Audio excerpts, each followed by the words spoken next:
आगा। जैसे वत नर होत हैं भव सागर से पार, गुरज के सुमिरन मात्र से नाशत विघ्न अनंत।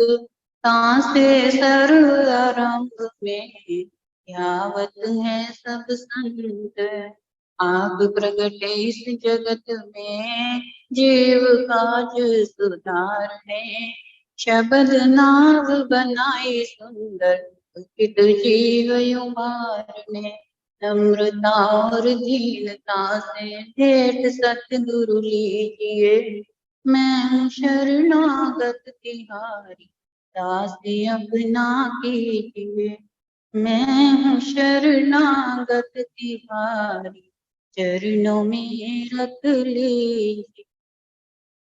तो भाग्यशाली गुरुमुख सज्जन मंडली अपनी समस्त चित्त वृत्तियों को एकाग्र करते हुए अपना ध्यान अपने मन मंदिर में बसाते हुए अपने श्री परमहंसों की ओर लगाते हुए श्रद्धा प्रेम से मीठे स्वर में बोलिए जयकारा बोल मेरे श्री गुरु महाराज की जय। एक भरोसा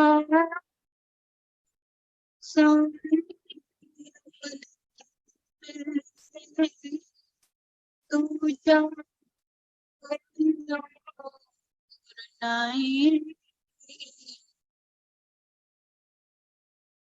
एक तेरा ही भरोसा तुझ बिन और कोई नहीं। गुरुमुख जो गुरुमुख अपने इष्ट देव मालिक पर एक ही भरोसे से एक ही मालिक पर विश्वास रख के अपने जीवन की नैया को चलाते हैं, उनकी नैया अवश्य ईश्वर पार करके दिखाते हैं।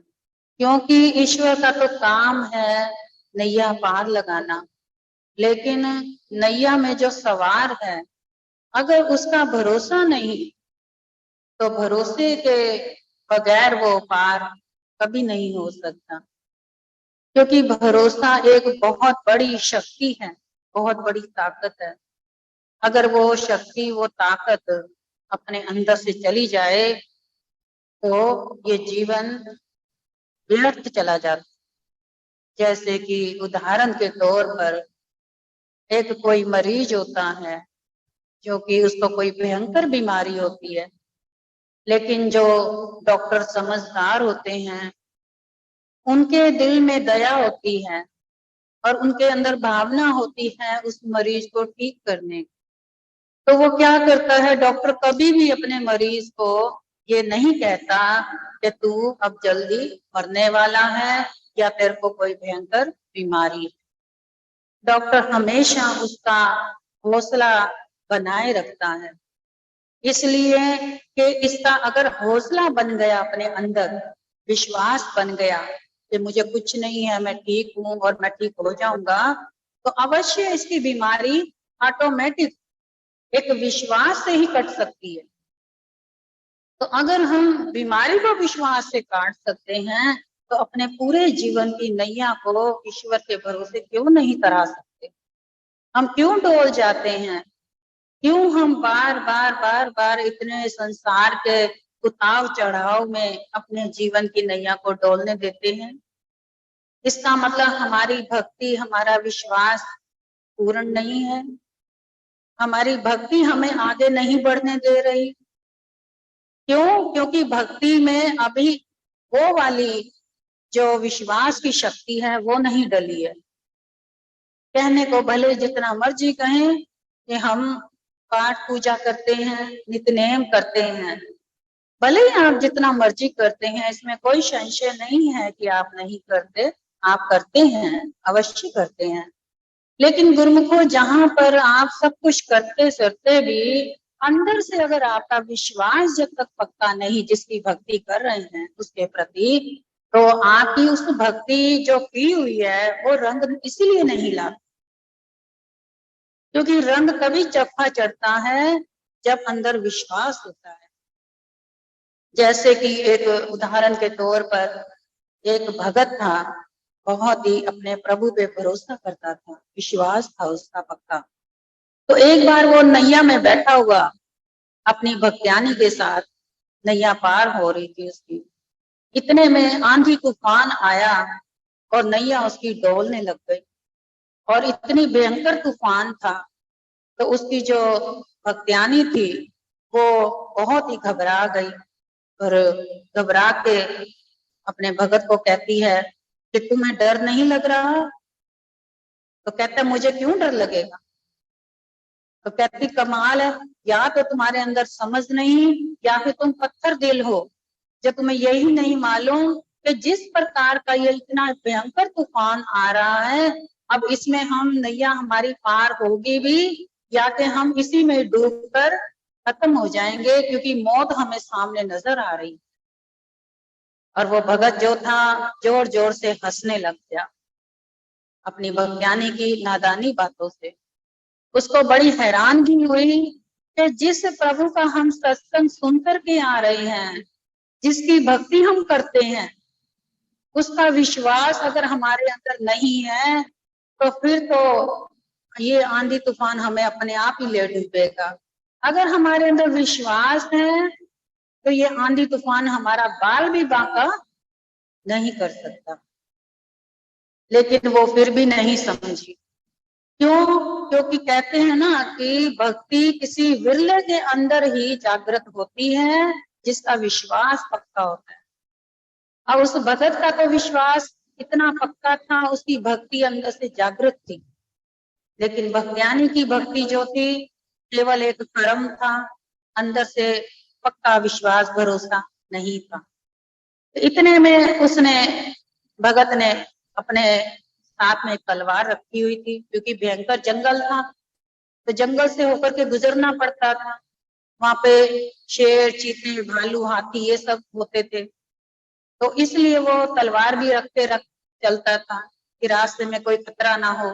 तो डराने के लिए तलवार तो रखनी पड़ती है। भले ही तलवार का इस्तेमाल भगत लोग नहीं करते, लेकिन जहां जरूरत पड़ती है तो वहां हथियारों की भी जरूरत होती है और हथियार इस्तेमाल भी किए जाते हैं।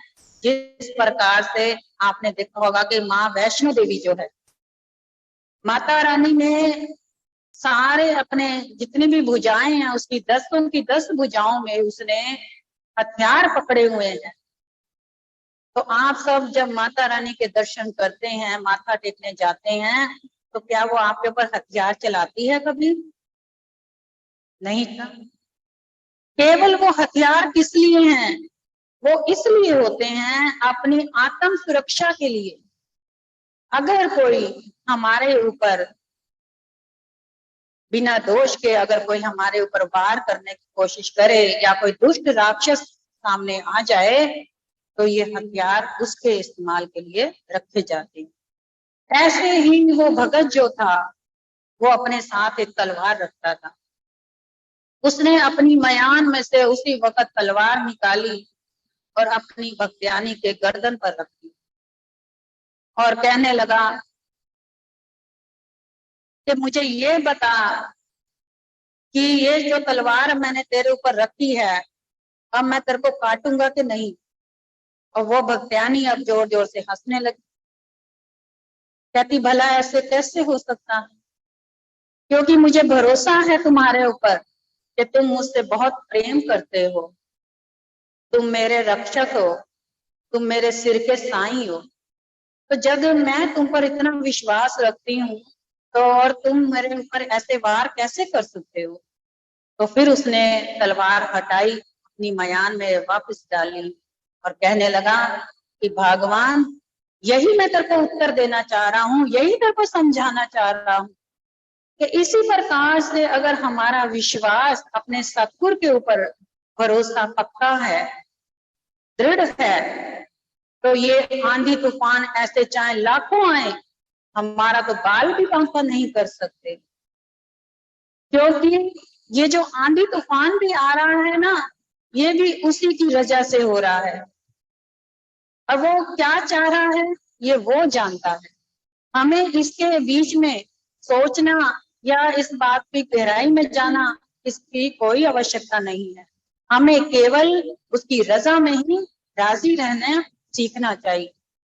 तो उसकी रजा में जो राजी रहता है, ना तो वो कभी डोलता है और ना उसका कभी बाल बांका होता है, और ना ही संसार में उसकी कभी कोई कहीं भी कोई इस प्रकार की निंदा बुराई होती है। अगर कहते हैं कि दुनिया की रीत है, अगर 4 अच्छे कहेंगे तो 4 बुरा भी कहेंगे, ये दुनिया की रीत है। तो अगर हम इन बातों के ऊपर चल करके अपने आप में डोल जाएं, तो फिर तो हम संसार में आकर के अपने आप को, जीवन को दूसरों के हिसाब से चला रहे हैं, अपने परमात्मा ईश्वर की रजा से नहीं चला रहे। अगर हमें कोई बुरा कैसा भी कोई शब्द कहता है, अब शब्द भी कोई बोलता है, तब भी हमारे ऊपर उन शब्दों का कोई अर्थ नहीं होना चाहिए, किसी प्रकार का प्रभाव हमारे ऊपर नहीं आना चाहिए। क्यों? क्योंकि हमारे अंदर अगर भक्ति वास करती है, प्रभु के वचनों द्वारा हमारा जीवन चल रहा है और हम अंदर से निस्वार्थ हैं और हर किसी को समदृष्टि से देखते हैं, तो हमें किसी की भी कैसी भी अच्छाई या बुराई का असर प्रभाव कदापि नहीं हो सकता। हमें अगर कोई अच्छाइयों से ऊपर चढ़ाने की कोशिश करता है, तब भी कोई फर्क नहीं पड़ता। तो अगर कोई निंदा करके हमें नीचे गिराता है, तब भी कोई फर्क नहीं पड़ता, क्योंकि अच्छाई भी उसी की, बुराई भी उसी की। हम कौन है? हम कौन है? हम भी तो उसी के हैं। तो जब हमने अपने आप में स्टैंप लगा दी, अपने विचारों पे स्टैंप लगा दी, अपने संस्कारों पे स्टैंप लगा दी, अपने हर कर्म पे स्टैंप लगा दी, फिर हम उसके हैं, तो फिर हमारी अच्छाई बुराई सब कुछ उसी का ही तो हुआ ना, हमारा तो कुछ नहीं हुआ। तो इसलिए जो करता है वो अपना कर्म खराब करता है। किसी के प्रति कभी भी कैसी भी ऐसी वैसी भावना ना रखें, ना ही कभी किसी के प्रति गलत सोच रखें, जिससे कि आपका अपना कर्म खराब। क्योंकि अगर हमें वो मान देता है तो उसका शुक्राना, अगर अपमान देता है तो भी उसका शुक्राना। हर पल उसके शुक्राने में, उसके भाने में रहना सीखें, जिससे जीवन सरल हो जाएगा, और अपने आप को निमाणा रखना सीखें, जिससे कि हम जितने निमाणे होते रहेंगे उतने हमारे ऊपर फल लगते जाएंगे। इस बात के फल भक्ति, अगर भक्ति के फल लगेंगे तभी तो हमारे, जैसे कहते हैं ना, एक पेड़ पर फल लगे हैं तो उस पेड़ के पास हर कोई जाने की इच्छा रखता है। क्यों? क्योंकि उसको मालूम है यहाँ मीठे फल हैं, हमें खाने को मिलेंगे। इसी प्रकार अगर हम अपने आप को निमाणा जितना रखेंगे, उतने भक्ति के हमारे अंदर फल उपजेंगे, और हमारे साथ अच्छे संस्कारों के जितने जीव हैं वो अपने आप ही जुड़ते जाएंगे। हमें किसी के आगे सिफारिशें या अपनी तारीफें या उसके आगे हम अपने आप को दिखाने की किसी भी चीज की कोई जरूरत नहीं। जो दिखता है वो अपने आप ही दिखता है। जिस प्रकार से एक बाग के अंदर खुशबूदार फूल उग रहा है, इतनी खुशबू दे रहा है, फूल खुशबू देता है इतनी कि निकलते बढ़ते जितने भी जीव लोग होते हैं उनको फूल क्या बताने जाता है कि मैं यहाँ पे हूँ या मेरे अंदर खुशबू है। लेकिन जहां से वो कोई गुजर रहा होता है उस फूल के नजदीक से अपने आप ही उसको सुगंध आती है, तो अपने आप आभास हो जाता है कि यहाँ कोई खुशबूदार फूल है। इसी प्रकार से अगर हमारे अंदर अच्छे विचार, अच्छे गुणों की खुशबू होगी तो सामने वाले को अपने आप ही असर करेगी और अपने आप ही उसके अंदर वो रस भरेगी, आनंद भरेगी, जिससे कि उसको भी आनंद आएगा और उसका भी दिल करेगा कि हम इस खुशबू के पास चंद घड़ियां कुछ बैठे, कुछ हमें भी प्राप्त। तो इस प्रकार के अपने आप को ढालें। वो एक गुरबाणी में आता है ना, मान हो गया होई निमाण, तान हो गया होई निताण। यानी कि अगर आपका समाज में कुछ आदर मान है तो नीवा रही, और अगर आपके पास शक्ति है तो निशक्त रहें, क्योंकि मान और शक्ति दोनों उसी की ही दी हुई है। कुछ दिनों के बाद वो वापस भी ले सकता है। आज अगर वो देता है तो कल ले भी लेता है। तो किस बात का हम मान करें, किस बात की शक्ति दूसरों पर हम अपनी प्रभाव डालें शक्तियों का। हम ना तो शक्ति होते हुए गुरुमुख वही होता है जिसके अंदर बल, शक्ति, ज्ञान, भक्ति सब कुछ होते सोते एकदम निमाणा और ऐसे निस्वार्थ होकर के सेवा भाव में रहता है जैसे कि उसको कुछ भी नहीं, ना ही उसके अंदर कुछ शक्ति है ना भक्ति है, वो निमाणा है। इसी प्रकार अपने जीवन का आप अगर जिस दिन गंगा जल की तरह पावन पवित्र भक्ति से कर लेंगे, अपने विचारों को ढाल लेंगे, तो उस दिन आपकी भक्ति शक्ति से भर जाएगी और आपके अंदर के जितने भी दुख होंगे उन सबको, सारे दुखों का निवारण अपने आप ही हो जाएगा। इसलिए गुरुमुखो, हम अब ये कभी ना सुने किसी से कि हम इतनी भक्ति कर रहे हैं या 5 नियमों की पालना करते हैं फिर भी हमारे कष्ट दूर नहीं होते। तो कष्ट दूर कैसे होंगे जब तक से आप अपनी भक्ति के अंदर विश्वास, श्रद्धा, प्रेम भाव की शक्ति नहीं भरेंगे। जिस प्रकार से उस भगत ने दिखाया, अपनी भक्त्यानी की गर्दन पर तलवार रखी तो भक्त्यानी को अपने भगत पर विश्वास हुआ कि ये तो मेरा अपना भगत है, मुझसे प्रेम करता है, भला ये मेरे को कैसे काट सकता है। यानी कि उसने संसारी बंदे पर इतना विश्वास रखा, तो क्या हम उस पर विश्वास ना रखें जिसने हमें पूरे संसार को रचा है, पूरी दुनिया को रचा है, जिसने दुनिया में बनाया है, हमें भेजा है ना, उसने हर प्रकार का हमारे लिए इंतजाम बंदोबस्त कर रखा है।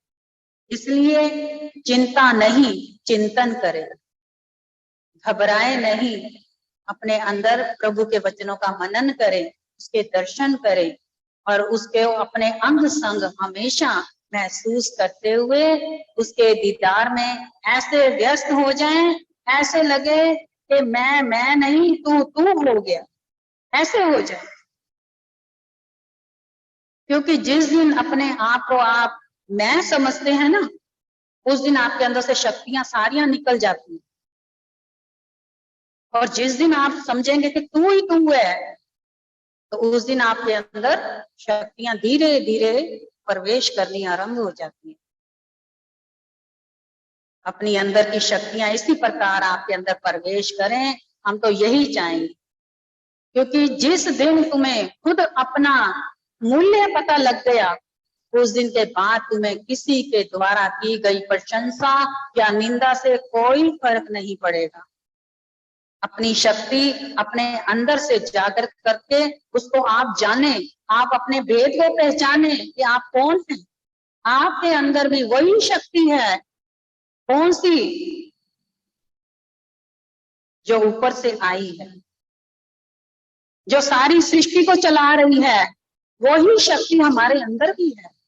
जरूरत है तो उस शक्ति को जागृत करने की। अगर जिस दिन अपनी उस शक्ति को जागृत कर लेंगे तो पूरी दुनिया की महारत आप हासिल कर लेंगे।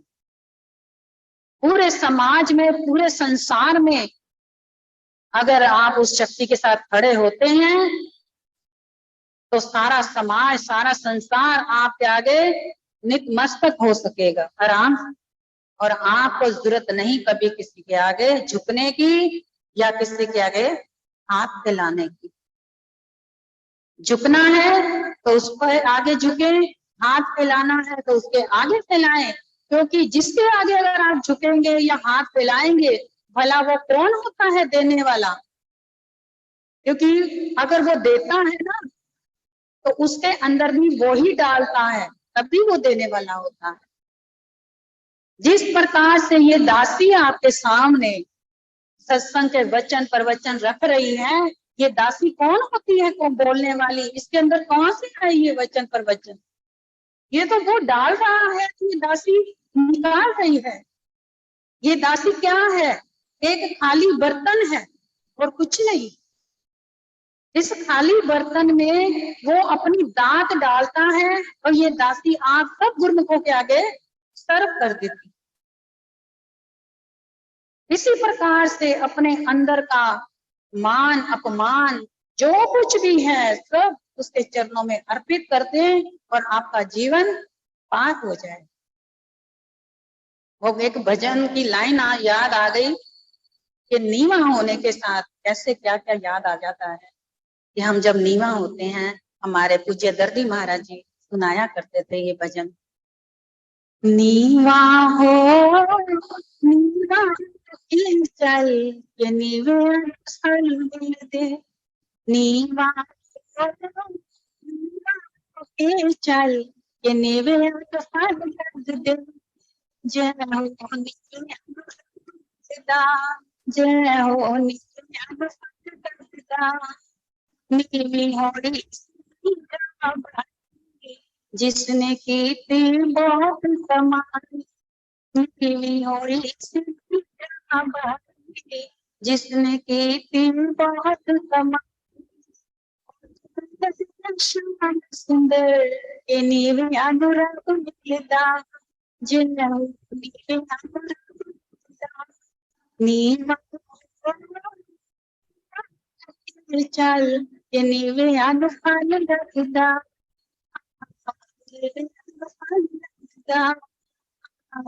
ये अनुराग।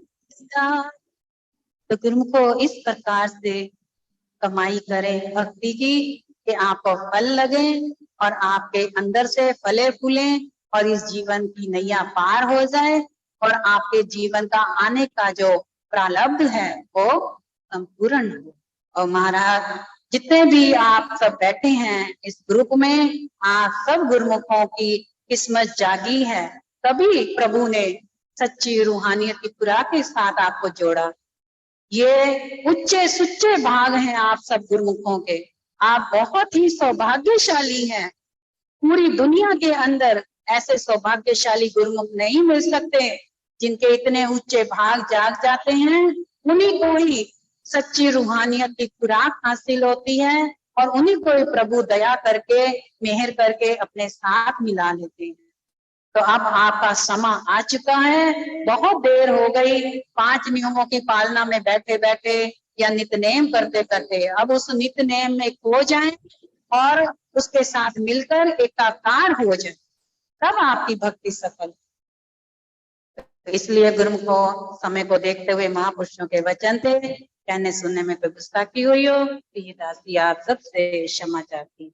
बोलो जयकारा बोल मेरे श्री गुरु महाराज की जय।